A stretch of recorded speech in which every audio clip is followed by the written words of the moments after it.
네, 시장 깔끔하게 정리하고 또 이 안에서 우리가 어떤 종목을 봐야 될지 시장에 대한 또 이야기 들어보도록 하겠습니다. 교보증권 영업부 박병창 부장 나와 주셨습니다. 어서 예, 오세요. 안녕하십니까. 네, 자 오늘 시장 흐름을 지켜보고 있자니 상승을 해서 다행이긴 한데 최근에 오르락내리락 등락이 계속되고 있는 것 네. 같아요. 최근에 시장 흐름 좀 어떻게 지켜보셨을까요? 예, 여러분 보시면 이제 종목별, 그 섹터별로 움직임이 강하게 나타나긴 합니다. 그렇지만 전체적인 지수는 장중 변동성이 있지, 방향을 잡는 그런 이제 흐름은 좀 아닙니다. 이것은 왜 그러냐면 미국 시장을 보면은 빅 이벤트들이 지난주에 다 끝났어요. 그리고 연말로 들어갔지 않습니까? 그렇기 때문에 전반적으로 시장의 방향보다는 종목 장세로 움직이는데 미국 시장을 잘 보시면 러셀 2000 지수는 상대적으로 강하게 계속 올라가고 있어요. 그렇다는 얘기는 중소형주 위주로 움직이고 있다라는 것이고, 그리고 테슬라 S&P 편입 이후에 테슬라의 움직임에 따라서 시장이 좀 등락하는 모습이 나타나고, 그리고 애플 자율주행 자동차 출시 이 뉴스로 인해서 미국의 그 라이다 업체들 보면 벨로시안이나 루미노 테크놀로지 같은 게 아주 급등하고 있거든요. 이렇게 종목별로 시장이 움직이고 있다라고 해석을 하시면 될 것 같고요. 우리 시장을 이렇게 돌아서 잠깐 이렇게 말씀 좀 드리면 그동안에 좀 상대적으로 좀 약한 그런 모습을 보였어요. 그런데 어제 오늘 삼성전자 하이닉스가 들어오면서 전반적으로 코스피가 상대적으로 강하고, 그러면서 IT 쪽이 강하면서 바이오 쪽이 또 매물이 나오는 이런 현상이 나타나거든요. 이것은 어, 삼성전자나 이런 대형주에 들어오는 것은 몇몇 배당을 노리는 외국인들의 자금이 ETF 자금이 들어오는 것이고요. 그 사이에 가치주나 아니면 이제 코스피가 상대적으로 강하다 보니까 코스닥은 상대적으로 약한 모습이 나타나고 있는 것이고요. 그리고 그쪽에 이제 매물이 좀 있죠. 그렇지만 이들이 그러면 여기서 이제 상투를 치고 끝나느냐, 이런 부분이 아니고 지금의 수급 상황에서 이런 현상이 벌어진다라고 해석하시면 될 것 같고요. 우리나라 역시도 여러분 계속 지금 반복해서 들으시지만 이 전기차와 그리고 자율주행 관련된 섹터들이 지금 강세를 보이면서 전반적으로 시장을 이끌고 있다. 섹터에서는 그렇게 보시면 될 것 같습니다. 네, 시장의 방향성이 없고 개별 정세가 펼쳐지고 있는 가운데 그나마 이제 배당을 앞두고 대형주에 대한 매기가 쏠리면서 상대적으로 코스닥 대비 코스피 시장의 상승이 좀 두드러진다라는 포인트를 짚어주셨습니다. 최근에 또 개별 종목 장세이다 보니까 네, 재료가 있는 쪽에 자금이 확 쏠리는 현상이 또 네네. 나타나잖아요. 네. 최근에 가장 크게 보신 이슈는 또 뭐였을까요? 뭐 일단은 시장이 계속 강세이고 빠지면 다시 매수가 들어오고 그래서 전반적으로는 시장 경기 뉴스들이 있음에도 불구하고 저가 매수세는 계속 있는 상태입니다. 그래서 시장 위쪽으로 바라보고 있고, 또 연초 효과, 1월 효과에 대한 기대감이 있기 때문에 시장은 강세론을 계속 유지하고 있는 것은 분명히 맞습니다. 그렇지만 이제 우려의 목소리도 잠깐 나오고 있는데 그 두 가지만 잠깐 언급을 드리겠습니다. 하나는 모건 스탠리에서 얘기를 하는 것은 뭐냐면 지난 8주간 호재 뉴스로 인해서 시장이 지나치게 한쪽으로 치우쳤다는 거예요. 이런 부분들을 좀 주의를 하자. 그래서 좀 편히 일부분은 좀 차익 실현하고 그 다음 기회를 노리는 게 어떠냐, 이런 이제 자료들이 나온 적이 있었고요. 골드만삭스도 내년에 S&P 500 타겟 프라이스를 4,300포인트 전망하면서 굉장히 좋게 봅니다. 그럼에도 불구하고 지나간 호재들이 시장에 많이 반영이 되었으니 앞으로 더 강력한 호재가 나오지 않는 이상 시장이 강하게 지수가 올라가기보다는 종목 장세가 이루어질 것이다. 이런 부분들을 좀 피력하고 있기 때문에 우리 참고로 해야 될 것 같고요. 그렇다면 종목 장세이다, 섹터가 순환한다, 이렇게 계속 얘기를 하고 있습니다. 그러면 이런 것들에서 어떤 것에 우리가 지켜봐야 되느냐. 지금 이제 자율주행 얘기를 계속 하고 있지 않습니까? 한마디로 표현을 하면은 지금 기대는 반도체, 그리고 미래차, 그리고 바이오 섹터가 순환하면서 움직입니다. 이 세 섹터는 이슈들이 다 있어요. 그 이슈들을 설명을 좀 드려보도록 하겠습니다. 네.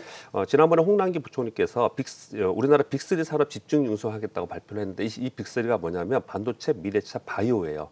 그래서 반도체 쪽은 지금 반도체 빅사이클 얘기를 계속 하고 있지 않습니까? 그런 가운데 반도체 수출 및 현물 가격이 상승을 하고 있어요. 그런 가운데 삼성전자가 2020년 내년 낸드 플래시 증설 발표를 하고 있고요. 내년 저기 2022년까지요. 그리고 삼성전자가 엔비디아 GPU 생산을 수탁했습니다. 이런 것도 굉장히 중요한 뉴스이고요. 그리고 애플에 이어서 마이크로소프트가 자체 칩 개발한다는 선언을 했거든요. 그렇다면 칩을 설계도를 해서 파운드리 업체에 이거 위탁 생산을 해야 되지 않습니까? 이건 또 삼성전자의 수혜입니다. 그래서 삼성전자에 굉장히 중요한 뉴스들이 되게 많아요. 호재들이. 이런 부분들이 작용을 하면서 반도체에 대한 기대감이 상당히 있다라고 하는 것이고요. 그 중에서도 시스템 반도체, 낸드 플래시 쪽을 더 시장에서는 좀 각광을 하고 그런 종목을 위주로 선별적으로 움직이는 그런 특징이 있다. 그렇게 말씀드리고요.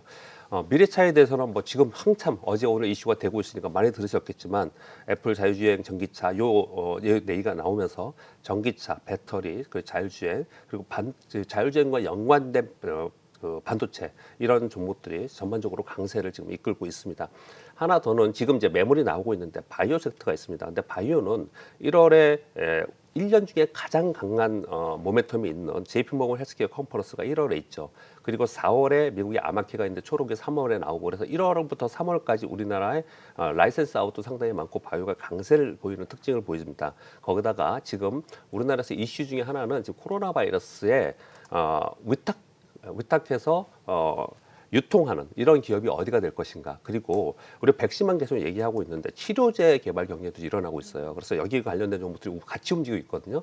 그렇다면 이 섹터는 세 가지 섹터는 어느 한쪽이 끝나는 것이 아니고 순환하면서 움직이겠다는 거예요. 그래서 그 섹터가 강할 때 내가 쫓아가서 여기서 이익을 보고 또 다음 섹터에 가서 이익 보고 이렇게 생각하실지 모르지만 말처럼 쉽지 않습니다. 그래서 그 섹터들 중에 내가 좋아하거나 또는 잘 아는 기업들을 가지고 전략적으로 좀 만약에 떨어지면 오히려 사고 올라가는 좀 이렇게 해야지 거꾸로 가지만 않으면 이 섹터에서 수익을 계속 낼 수 있는 시장의 환경이다라고 볼 수 있습니다. 그러니까 지수가 우상향으로 가고 있기는 하나 최근 들어서는 다소 정체되고 제한된 양상을 보이고 있기 때문에 계속해서 순환이 돌고 개별주 양상 속에서 우리가 주목해야 될 섹터 지금 반도체와 미래차 또 바이오 섹터에 대한 순환 장세에 좀 포인트를 맞춰서 대응을 해보자라고 짚어주셨습니다.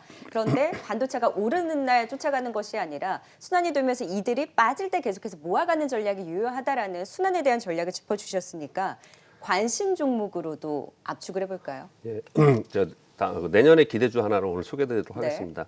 여러분 생소하실지도 모르겠어요. NK맥스라는 회사가 있습니다. 여러분 지금 바이러스 때문에 지금 백신의 이슈가 있고 치료제가 이슈가 있고 치료제는 지금 뭐 정확히 나오지도 않고 그랬지 않습니까? 근데 사실 바이러스 시대가 되면서 우리한테 중요한 게 뭘까요?